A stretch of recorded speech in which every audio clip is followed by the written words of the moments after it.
Hi everyone, hopefully you can hear me. All good? Thumbs up? Fantastic. I'm Alexis Wrightson, as Ben introduced me. I work for Quantcast. I'm a lead product specialist there, so I work heavily in the CTV space, amongst other things. I hope you've enjoyed a lot of stellar content, especially on this stage, about emerging channels and how they can fit within the wider marketing mix. I'm so pleased and lucky actually to talk about this emerging channel, and one that is so disruptive in the TV space. Never have we seen such disruption to a channel as we have with CTV in the TV space. But before we get started, it's important to know where we've actually come from. Start setting the scene and get the nostalgia going in terms of how TV ads have progressed over the last nearly century. It all started in 1941 when an ad appeared in between a break for the Phillies and Dodgers baseball match on NBC. And hopefully you will be able to hear this in a sec. America running on bull overtime. That ad lasted a max of 10 seconds, a massive 10 seconds, and was aired to just thousands of US households that were able to afford a TV set back in the day. It cost Bullover a whopping $9. And in hindsight, if you think about it, you probably would have put a call to action at the end to see whether they want to go and buy those Bullover watches. But those quick maths amongst you can tell that that is 81 long years ago that TV advertising came about. And since then, a lot has happened. A lot of innovation in TV and creative messaging and powerful, memorable moments on TV started to take shape. Businesses were formed, and people were able to speak en masse to lots of different audiences at the same time. Now, I'd like you all to think about your favourite ad that you've ever seen in your lifetime. There's a lot of different age groups here, so I'm looking forward to hearing, hopefully if I can hear you, I've got one ear open, some of your favourite ads that perhaps resonated to you personally, or you just remember just for the fun of it, because there's lots of different types of advertising. I'll start here at the bottom with the Diet Coke man. Sent people into a frenzy every time the window cleaner turned up to your office. Pretty memorable ad, the soundtrack was great, the man was very good looking, and like I say, it sent lots of people into a frenzy every time that window cleaner or tradesman turned up to someone's office. At the top we've got the Cadbury's Gorilla. A very, very memorable ad, despite the fact that Cadbury's didn't achieve any kind of sales uplift. Everyone remembers that ad because it's such a powerful soundtrack and it resonated so well with its target audience. There's lots of different types here, memorable characters, as you can see, the meerkat, which was banned and then not. And we're all quite an opinionated industry, aren't we? We're all waiting for kind of October, November time when John Lewis air their Christmas ad, so that we can share that opinion on LinkedIn, whether it was good, bad, indifferent, and John Lewis get their good earned media total up.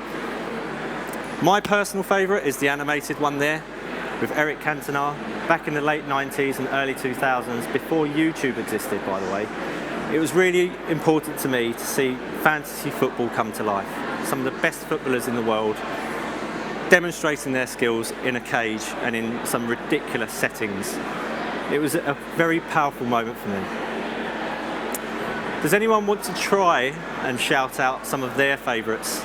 Don't be shy. It's meant to be a two-way thing, so hopefully I can hear you, but if not and you are too shy, then I'll skip to the next slide, because I definitely won't hear you. Guinness. We've got Guinness there, I'm sure it won a Cannes Lion. Hamlet Cigars. When was that? I'm gonna have to look. Herbal Essences. Do you know, when I was a student and watching some TV ads, so I actually studied marketing at university, and I wanted to get into the creative side of the business, not programmatic, and I mean, I didn't even know what programmatic was back then. But I actually wrote to Herbal Essences with an idea of show your Herbal Essences face, but that's probably not a safe for work thing to talk about. So, creative hits different. Really emotive way of talking to our audience at scale in a personalised way within the CTV space, but at en masse within the TV space. There's never been a truer saying said than this over the last few years. If we think about everything that we've experienced over the last few years, from a pandemic, March 2020, I remember getting the email from the OMD EMEA CEO telling me to work from home for the foreseeable future. I thought that was great. Little did we know that that would last a very long time, lots of waves, and we then think about the changes that we experience in terms of the technology and the advancements and the disruptive nature that tech took hold on all of our lives. If you think about the businesses that have emerged in the grocery space, for example, we all live in London, we see the Get Here bikes everywhere, and the guerrilla advertising on out of home, as you just saw on some of the panels there. But I think you've heard a lot of different perspectives here of different players now emerging in this space, and how tech has changed and allows us to kind of take those opportunities forward. Like I say, groceries have never been easier to obtain. Meetings in your workspace have never been easier to set up at the click of a button. And similar to the world of TV, it's definitely accelerated in terms of the content that you have access to on an ongoing nature at the click of a button. And we have embraced this. But if you think about what's coming from the future, the economic uncertainty that's about to take a grip on the world, let alone the UK, those free models and ad-funded models will definitely increase over the next few years. You've already seen it with the Netflix resignation, if we call it that, the amount of subscribers that have left Netflix already. And those free models from some of the people that you've heard from today, in terms of Samsung and the Magnites of the world, monetizing that content is only going to exponentially increase. And this surge in change has been driven by an audience set in particular, the Gen Z. Who here is under 25? My marketing director putting her hand up is very, very cheeky. But she doesn't look her age, by the way. But whoever here is under 25, it's you that's actually shaping some of those functions and usability within the platforms that we choose to engage with. Gone are the days of the 4 terrestrial TV channels that I grew up with. BBC, BBC One, 2, ITV and Channel 4, and waiting for your favourite show to come on. If I go back to that Nike advert, for example, I couldn't go and stream it on YouTube. I'd have to wait for Cameroon versus Japan in the World Cup and kind of just sit there waiting, hoping that I'd see it. And there's a reason why, if we think about human beings over the years, why libraries came to exist, blockbusters, and those people that are old enough to remember that, going on a Friday night with your parents to pick out your favourite film, and Netflix have come to exist. It's our incessant want for content at the click of a button. And with that come challenges, right? In terms of the different eras that we live in. The fact that we used to consume TV in a certain way, and now we're leaning into content and choosing exactly what we want. So it's kind of the same because it's the same screen, but it's different in terms of how we should approach it and the challenges that we face. White screen. The first challenge is measurement, and the fact that if we think about the different teams that are activating this channel, does it sit with the TV buying team or does it sit with the digital team? But actually, one is talking apples in terms of GRP and Barb ratings and Nielsen panels and so on, and the other one is talking pairs in terms of completion rates and CPCVs. But in our opinion, how do we kind of think about how we bring that together and how we can start to bring those two worlds together, much like we have with some other digital channels? And that kind of segues into the second challenge, which is all around fragmentation. This isn't just around the measurement piece, but it's about how we piece together the different parts of a media plan. Different parts, different channels, and even channels within the channels, if you think about CTV and TV, because they both have equal role on a media plan, but it's about how we actually get the best out of it and link it back to measurement. And the final trending challenge that we hear about and we can relate to is anything in digital is about addressability. In terms of audience definition from how you plan from an offline perspective and bring that into an online world.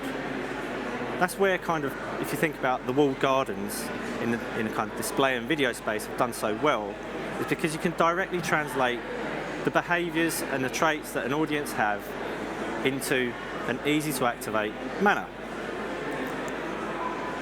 If we move on, and I don't know if this is going to play the music, so I'm going to hold it here for a sec.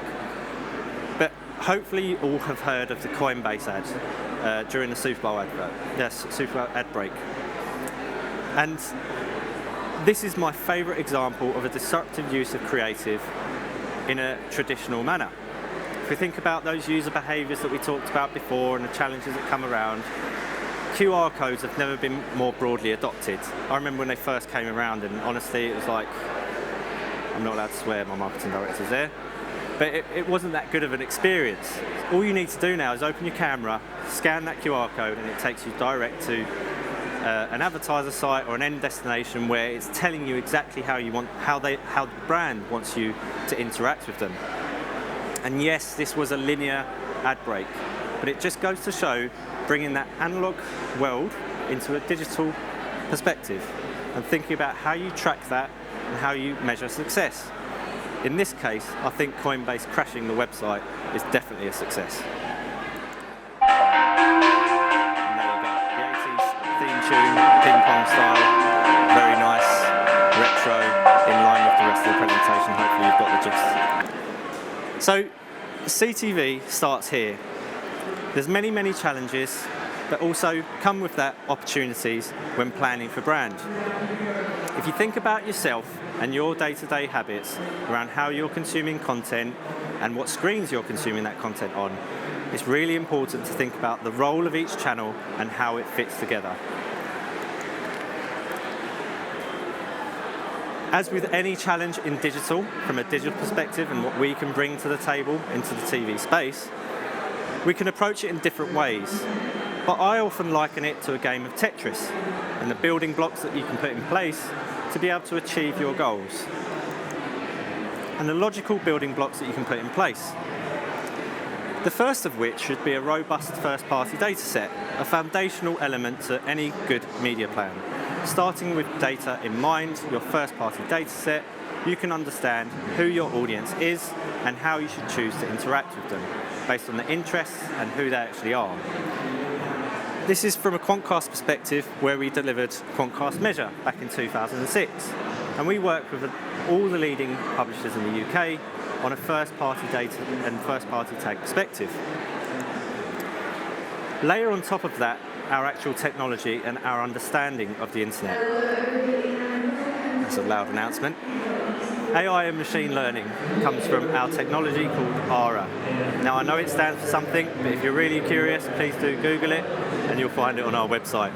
But essentially what it does is organise all of that data, all of the technical data set that we can actually ingest from that first-party data tag, and organise it in such a way that will be useful for publishers to understand who their audience is, and advertisers to be able to action against that and plan and activate and measure. And 2 years ago, we launched a buying platform in the Quantcast platform, where we enable display and video, a lot of performance activities. I'm sure if you've come across Quantcast in the past, you will be known for. But from a CTV perspective, it's that brand play, understanding who your audience is, what their behaviours are, what interests they're exhibiting, and going from there. And it's a singular place where you can bring that consistency. If you talk about the fragmentation, the challenges that we talked about, that consistent element of planning an audience in a singular place and activating it across many different channels. And if you're taking anything away from this session, it has to be these three things. TV audiences are not necessarily shrinking because there's still a role for it. If you think about the live TV events in the world, they're still going to have a place and still a massive role in driving increased traffic or increased interest into the brand. But CTV is booming, and the cost of that TV, the same TV plan, is actually increasing over time to reach the same amount of audiences. If you think about a key stat here that I read a few weeks ago, is 71% of audiences are consuming TV content and CTV content at the same time. But think about that role of channel and how linear TV can actually be delivered whilst CTV can be embraced. Measurement is the holy grail from a CTV perspective, because it will essentially help you understand exactly what audiences are doing from a digital perspective. At Quantcast, we approach everything from a measurement first perspective. We started the business as a measurement platform. So don't think this is insurmountable. There are 2 specific reports that we can offer, which are around site visitation, which is closer to understanding exactly what impact your CTV campaign can have on your site visit behaviour. We've also got the brand lift exercise, so brand lift surveys, those of you that have seen those on YouTube before, there's a similar experience from a Quantcast perspective. And finally, and we started the presentation on this, don't be shy to embrace the creative elements that are at your disposal. You can talk to really niche audiences at scale with lots of different messages and optimize that creative on an ongoing basis. We're seeing that every day with the tests that we're employing and ensuring that we're improving that creative experience by adding QR codes, by adding wraps, by optimizing the audience and achieving success for clients. I'd really like to thank you all wholeheartedly for listening to me today, and I hope you can take something away from this session along with the others that have been incredible to listen into today. Thank you very much.